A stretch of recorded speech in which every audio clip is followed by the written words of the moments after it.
So obviously, like I talk about on my channel, I obviously want to find someone and I talk about that a lot. And I'm not finding what I'm looking for. But at the same time, I still want to have sex. I feel that I've got to the stage now where I've healed, I've done all the work, I literally can't heal anymore. I want to start having sex again. And I go back and forth over this because I know realistically I could find someone to have sex, but I'm not going to have the sex that I want, whereas the sex that's in a relationship and that I feel safe. And I'm stuck in this situation where I want to have sex and I want to be close with someone, but I'm not finding it. And I generally don't know what to do.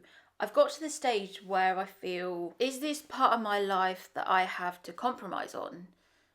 Do I have to have crap, unfulfilled sex just to have sex again? And I don't want to dwell too much about what's happening in the media, but there's just a lot going on at the moment, especially for women, because we are bombarded with these statistics that a load of men aren't having sex these days. And that's constantly bombarded down our throat, that it's women's fault, that we're too picky. But then you get this second narrative that's coming through that women shouldn't be having sex. And casual sex has led to the decline in marriage rates and the unhappiness in women. And it just feels like, can women not actually win at all? It's as if women spent the whole of time not being allowed to have casual sex, not having any rights, having a life where their life was completely controlled by their husband. And then when we stopped doing that, we had a good 60 years where we were allowed to do what we wanted to do. And it feels now that 60 years isn't enough. People want us back in the kitchen making cupcakes, and women are being blamed for the fact that nobody wants to sleep with this hypothetical man called John that lives in his mum's basement. So instead of John working on himself and getting out of the shit that he's in, it falls on women, and it seems to be women's fault for having sex. And I'm not an evolutionary scientist. I haven't written any papers, but from what I can see, if the answer is we want men to have more sex, how is shaming women into not having sex the answer? Surely, to level out the equation, women need to be having more sex so that men have sex.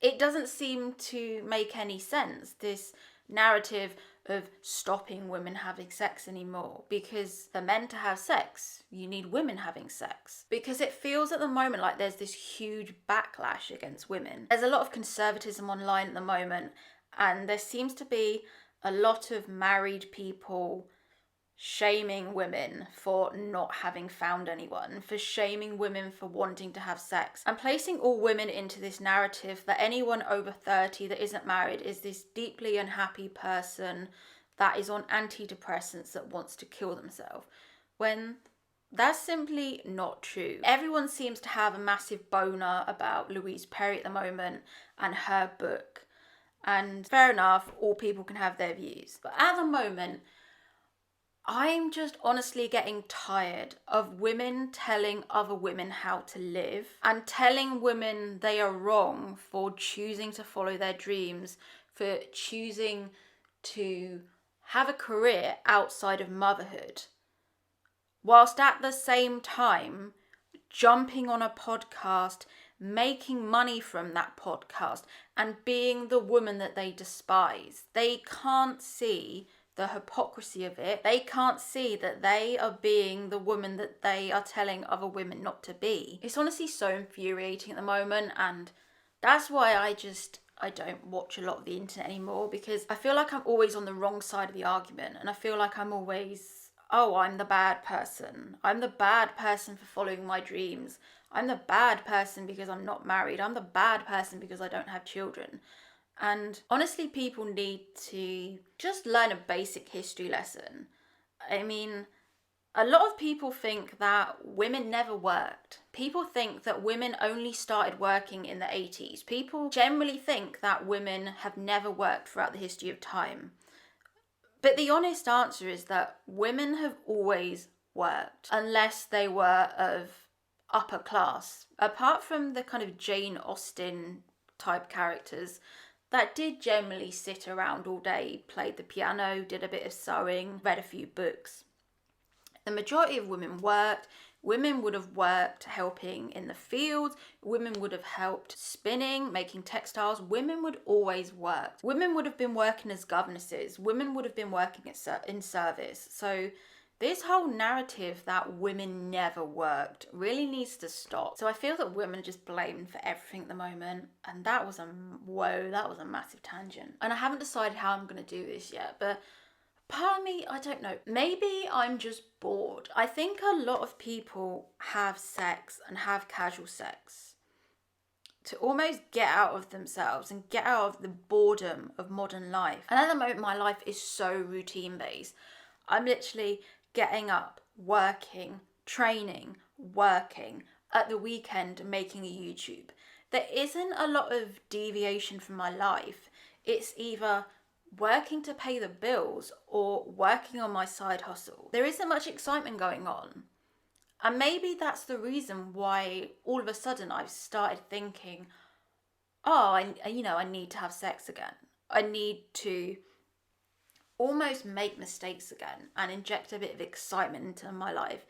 Because it's not that I feel I'm missing out with regards to other people, because I do generally look at some people's lives and I don't want their life. Even at the moment, I go back and forth about having children. And I generally think, if I have children, then I can't do this. You can't.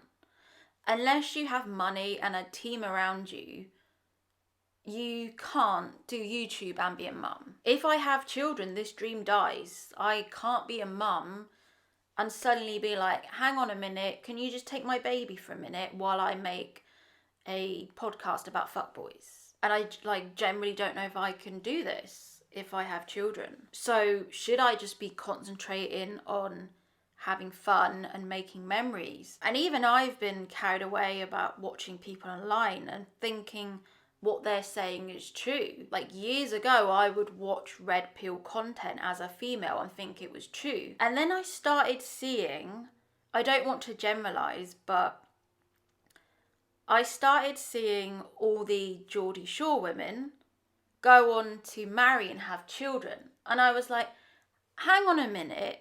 These red pill content creators are telling me that if I have a high body count, if I have sex, I will never find a man, I will never marry, I will never have children.